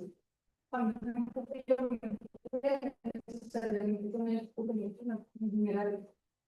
Y pues bueno, no lo tienen. No se me ahorita, no sé. Pues parte de la imagen, no sé. ¿La frente le sirve para algo, manito? La frente, ¿La frente le sirve para algo? Aquí está. Eso, que la estás sapeando. Bien. También a nivel del disco, entonces un valor Del NIRS. Uy, pero los más vistos. Bueno, Santi, ¿qué dice? eso me sirve, pero. Santi. Juan, esta monitorización no invasiva para mirar vasoespasmo. No, no sé. Pues con la... Exacto. Entonces, bueno, digamos que en lugar de no tengamos transcranial, tenemos otras herramientas que pueden estar más disponibles, no el NIRS. Es difícil tenerlo, pero sí el electroencefalograma, ahorita lo menciono, pero la disminución de la variabilidad alfa nos ayuda a identificar vasoespasmo en los pacientes. Entonces, un electroencefalograma probablemente es más probable que lo tengamos en lugares donde no tengamos Doppler y donde no tengamos NIRS. Entonces, para que lo tengan en cuenta, también tenemos periodos que obviamente tampoco es accesible, pero ahorita les envío una imagen porque realmente uno sí ve marcadamente la disminución de la variabilidad alfa y también ve los cambios, cómo se vuelve más simétrico cuando uno pues maneja el vasoespasmo de manera adecuada. Y Yo tengo una pregunta con eso, perdóname, de electroencefalografía, no sé que ustedes de pronto han tenido un poquito de tiempo en la neurociencia. Había un índice que era sí, ¿cómo calculan eso? O sea, ¿cómo se ve? Porque uno dice, bueno, o sea, teóricamente, pues si hay más delta al cuerpo tendría como que se está peor, pero como ustedes cambian la frecuencia, o sea, una cosa es tener un valor de frecuencias altas y otra cosa es que se baja, entonces se baja a 5, 4 Hz, usted ya entra en el delta. Ahí usted está isquémico, 1 o 2 horas antes, siempre que es lo que le damos a Valentina de la imagen. no se puede mandar la Es un índice, es un valor numérico que llama la atención. pero no es algo, o sea, que uno pueda calcular viendo la pantalla. Sí. O sea, es algo que Pero- uno podría hablar con el neurofisiólogo para poder hacer el cálculo, pues porque ni siquiera la distribución de la variabilidad alfa es algo que obviamente uno lo hace visual, pero la cuantificación pues tampoco lo pueden hacer ahí en tiempo real. Pero es más de 30%. Pues si le hacen Exacto. neurooficio, tiene que ser más de 30% con ese rendimiento para... Exacto, si no, uno lo hace como de manera cualitativa. Es decir, uno no lo hace cuantitativo en ese instante en el que está Me diciendo ese papilla moderado, Y activamente ¿cómo está? de Como cuando no le reportan el primo y usted pide que se lo reporten. Estamos hablando de electroencefalogramas, ¿sí, no? Sí, señor. Otra cosa. Ahí era 3.7. Literalmente lo que tendría que ver en este caso es la variabilidad, ¿no? No, Y ahí el electroencefalograma. la diferencia es de 30%. Ah, Que va mostrando. pero... No sé, la disminución de la potencia disminuye en un 30, se mayor del 30%, pues estamos. Pero yo creo que hay que aprovechar una cosa y es por la sensibilidad del Doppler transcranial para vasoespasmo. Es la que les estaba mostrando. Sí, Perdón. Les trae, pues, con el performance diagnóstico de las movilidades para la detección de vasoespasmo y de DSI. Para esto, principalmente lo que resaltan del Doppler transcranial, de 66% de sensibilidad y 97% de especificidad. Y pues respecto a lo que decía Vale, en sensibilidad para DSI le va mucho mejor al electroencefalograma continuo y también al NIRS, que esos estudios de contraste han sido más que todo con esta técnica respecto a otras como BIS y esto, pero pues tienen mejor en sensibilidad. Que pues la diferencia pues del NIRS es directamente que es un monitoreo regional que pues nos limita un poco esa Es validación. jodido porque uno con el Doppler hace tamizaje, Les va bien. donde pues la tamizaje debería tener antes una sensibilidad mayor para que se da tamizaje. Entonces ahí es donde va la frase que comúnmente se repite y es que hay que hacer multimodal la neuromonitoría y no solo por tener Doppler transcranial para tratar bien estos pacientes podría ser suficiente precisamente por eso, que todos los días hacemos Doppler transcranial pensando, pues capturando activamente si tiene o no un vasoespasmo, pero se le puede escapar un poco menos de la mitad de los casos, que es bastante con el costo que eso puede significar, ¿no? ¿Les ha pasado que hay varios fotos sonográficos y se asustan mucho, mucho y van a total? Y no había y resulta que era hiperflujo. El hiperflujo por el líquido que le estaba poniendo, por la molécula que le estaba poniendo. no, pero que hay una sensibilidad, creo que lo hice, me parece que fue del Interga, pero es que no sé si esto es parte de la charla. Estamos dando muy de la Juanita, pero de 3 a 6 puede ser leve, o puede ser moderado, no puede ser nada. Sirve, porque es la sensibilidad, pero la especificidad es después de 6 que usted ya dice, o sea, yo sé que yo me llevo angiografía y esa vaina está estrecha. Estoy muy de acuerdo con eso, pero se nos sale del tema. Hacer una cuña de sentir la imagen, entonces si usted pues de pronto le estamos dando familiarizado con el electroencefalograma, pero donde dice F son las zonas frontales, donde dice T son las zonas temporales y donde dice PIO son las zonas parieto-occipitales. Entonces, si en las dos últimas rojitas está la parieto-occipital pues, derecha e izquierda, y en este caso, pues si las comparan, pues claramente la que está abajito, la última rojita, se ve mucho más variable que esta PO de arriba. Entonces, eso es lo que uno identifica en los pacientes con más espasmo. Y un poco en orden porque me dejé triste a mis muchachos, a John, a Irán y a Aleja. Muchachos, que la reacción de efecto, que pues, tiene un poquito porque hablamos un poco de función lumbar y que la sangre es tóxica y es malita, pero pues a ver si ustedes me pueden profundizar en eso, porque obviamente yo quiero que ustedes me digan algo de su patología. ¿Qué opinan? Sí.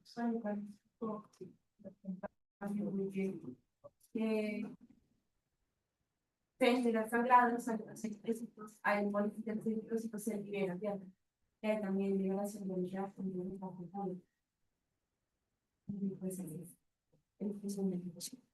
Y el hierro, entonces, ¿qué haces de hierro? Pues los radicales.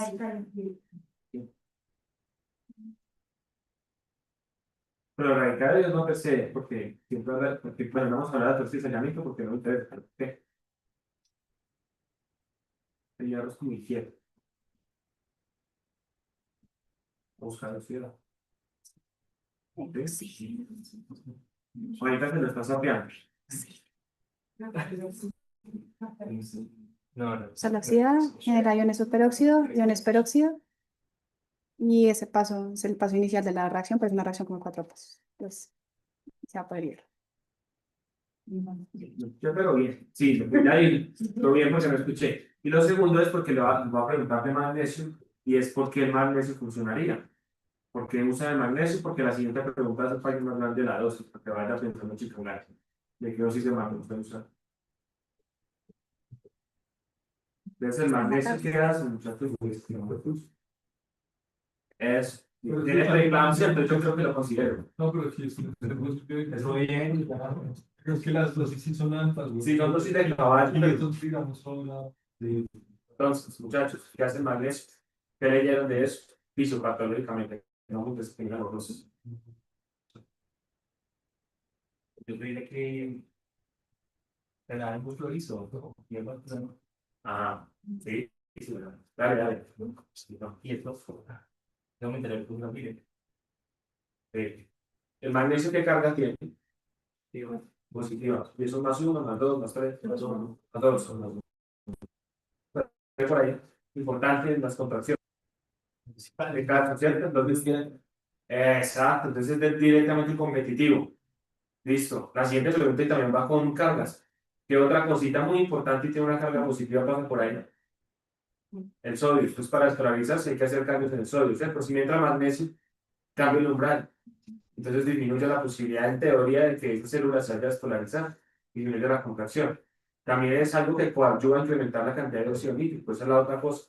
Y la última es que ayuda a disminuir la cantidad de glutamato. Es que es otro neurotransmisor que se asocia con sobre todo con la neurotoxicidad. Perfecto. Si cambian cuadrados de magnesio. Profilaxis, porque todo estamos hablando antes de 96 horas para hablar solamente de la charla de Juanito. Si no, tiene la palabra que más es la que se habla. bueno, 50 millones. 50 millones por filo. Profundiza.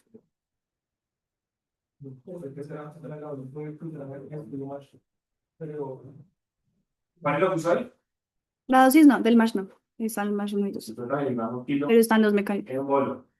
Y después, 1 gramo de infusión. ¿Y qué hace después mientras le está colocando la infusión? Fuera de pedirle el uso de magnesio. Muy bien, excelente. Listo. Y esa es otra cosa que puede funcionar. Importante es que se hicieron en teoría antes de presentar alguna complicación, entonces sería antes. Lo siguiente, nuevamente para los recientes del primer año, estatinas, porque sirven. ¿Cuál es la fisiopatología? Bueno, acá les puso todo en un cuadro. Abran la tableta. Acá, más con ello. Perfecto, pleiotrópicos de las No. estabilizan el endotelio, pero no me acuerdo cómo darle.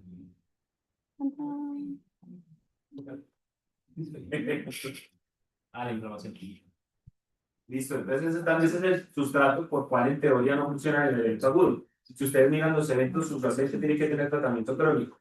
El neurocirujano, que ustedes algún día van a tener una UCI, le tienen que decir, por favor, antes de asegurar usted un aneurisma, que me metan ya, pues lo que yo necesito antes de estatina. Pero con ese necesito, le va a mejorar los desenlaces después a este tipo de pacientes. No durante, porque durante ya no sirve. Cuando ya se rompió, ya rompió.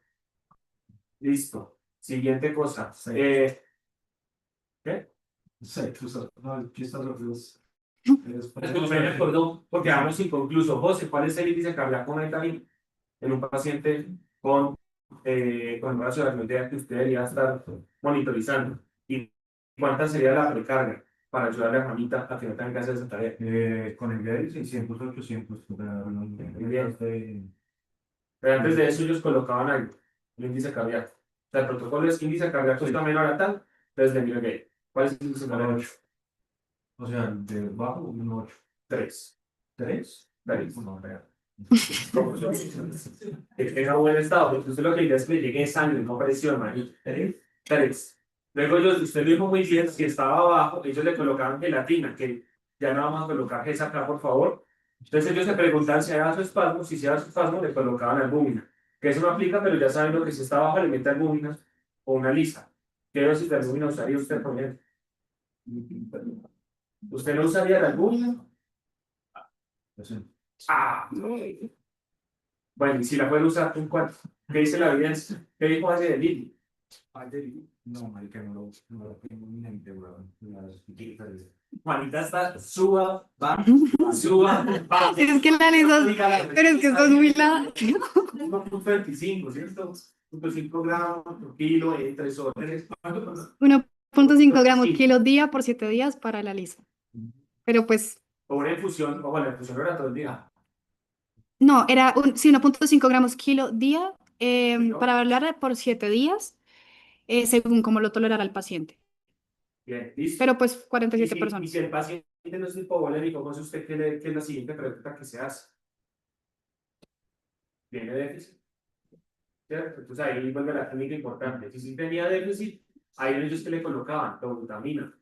Si no tenía déficit, lo dejaban tranquilo. Tiene índice cardíaco malo, pero está con buena precarga y no tiene esto. Entonces va bien.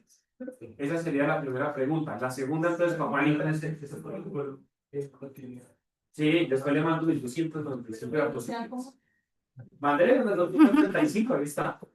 Ese protocolo existe. Sí, existe o está Ahí ahí. es un invento. No, no, no, sí. Creo que es la de online. Estoy consciente de que. Estoy consciente de 1295. Juanis, ¿qué tan frecuente es la alteración de ritmo en un paciente con su aracnoidea? Es más, para ponerlo en la última. Porque tú dijiste Mañana sale. ¿Qué dijo él? Ah, ¿Qué tan frecuentes son las alteraciones del ritmo en hemorragia aracnoidea? no tengo porcentajes, pero es muy frecuente. Es la principal Es- complicación por la descarga simpática. En teoría, algo tiene. O sea, Sí. de que está con su aracnoidea, o le hace taquicardia, o le da bradicardia, o X. ¿Y cuál es la que usualmente más aparece que le damos relevancia? ¿De ritmo? Pues por las cosas de base, yo supongo que hacen mucha fibrilación auricular, porque pues Ese, la hasta simpática la sobrecarga. fibrilación auricular. Bueno, lo segundo es, listo, ya hablaste del neurocampotsubo, ya hablaste cómo se hace el diagnóstico. Si tú comparas bilrirruina versus dobutamina, ¿encontrarías algo? Creo que no hay diferencias entre los dos. ¿No encontrarías ninguna diferencia? No, no, A ver, ¿qué opina María Fernanda? ¿Encuentra algo diferente entre bilrirruina y dobutamina?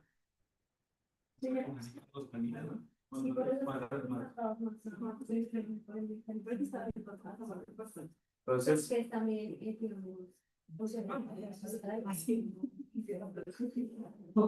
bien, uno usualmente dice que la dobutamina es mejor inotrópico que el bilrirruina, ¿cierto? Eso no hay duda, es más fuerte, excepto en una opción, y es cuando los receptores fallan, que es el neurotakotsubo.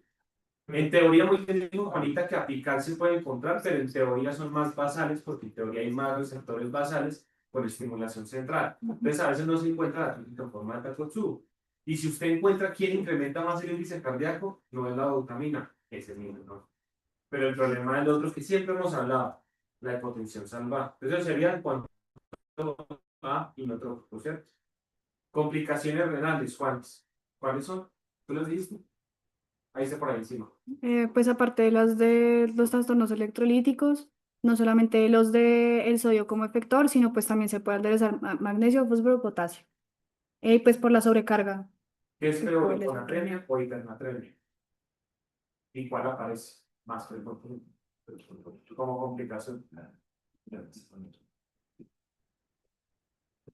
O sea, aparece más hacia la baja, hacia las hipos. Y los hipos son peores. Sí, Son o mucho sea, peores. sí, las hipos. Puede haber más hipernatremia iatrogénica, que es diferente. No vamos a hablar de hipernatremia que no vamos a hablar porque...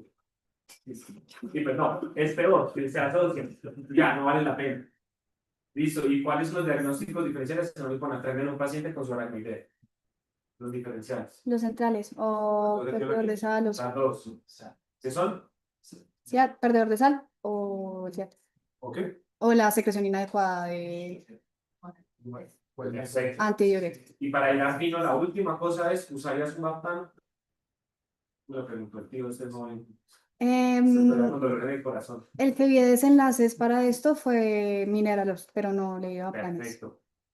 La recomendación de incluso del consenso para manejo de trastornos del sodio endocrino dice que baptanos en UCI no, porque los baptanos son más impredecibles. Puede que le haga más a usted cambios en el volumen sin hacer los suficientes cambios en el sodio. No son tan controlables ni tan predecibles. En teoría, usted le coloca, lo que muy bien dijo Juanita, fluido de cortisona, y si eso no le sirve, mándela al Mercado Libre a que compre una tableta de sodio, porque es hipertónico. Eso es lo que es. Un sobre no vas a usar ni feo, estas tabletas no saben a nada. Pero...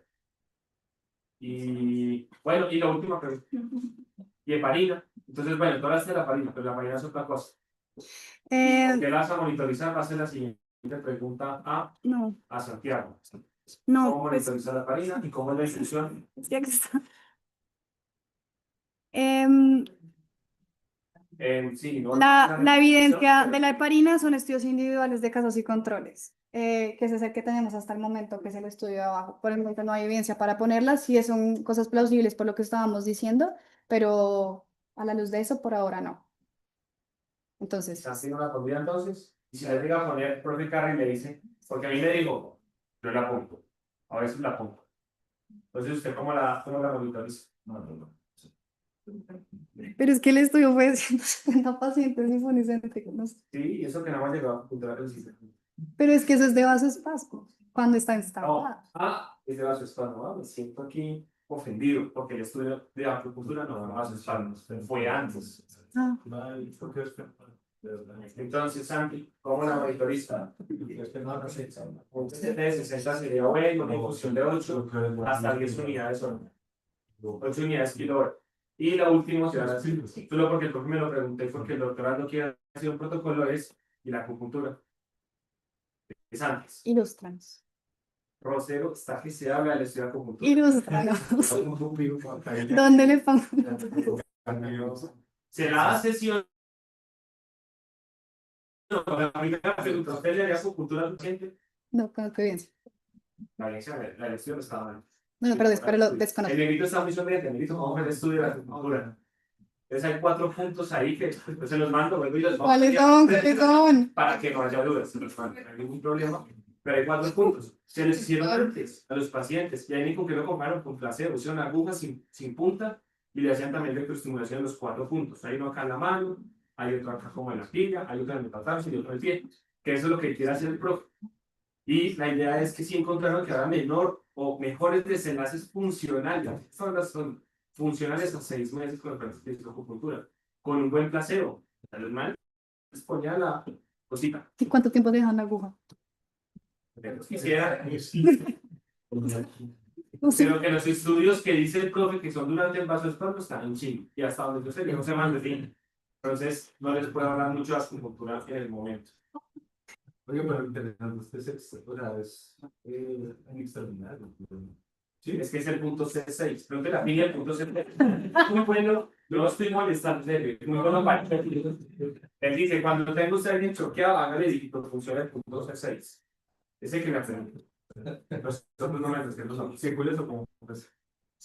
Y tan.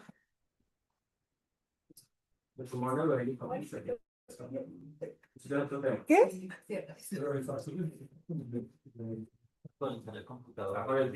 Bueno, y esperan, falta la última, mis muchachos de los del primer año Alejandro, ¿cuál es la fisiopatología del pulmón neurogénico? Que fue no le alcanzó la charla para hablar de eso. ¿Por qué se da? Y que es la teoría del double hits. Tareas porque ya del doble golpe.